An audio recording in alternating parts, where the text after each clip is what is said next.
ઇન્ફર્ટિલિટીની કઈ સારવારમાં કેટલું રિઝલ્ટ મળે છે અને કેમ એટલું રિઝલ્ટ મળે છે તેના વિશે આપણે વાત કરીશું.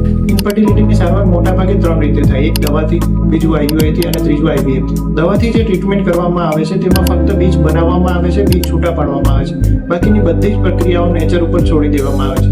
તેમાં 5 થી 7% મહેનત કરવામાં આવે છે, તેથી રિઝલ્ટ 5 થી 7% મળે છે. આઈયુઆઈમાં બીજ બનાવવામાં આવે છે, બીજ છૂટા પાડવામાં આવે છે, સ્પર્મ કલેક્ટ કરવામાં આવે છે અને સ્પર્મને ફિલ્ટર કરવામાં આવે છે. બાકીના બધા સ્ટેપ અલગ મૂકવામાં આવે છે. દવા કરતાં થોડી મહેનત આપણે વધારે કરીએ છીએ, તેથી દવા કરતાં થોડું રિઝલ્ટ વધારે એટલે કે 15 થી 18% આઈયુઆઈથી રિઝલ્ટ મળે છે.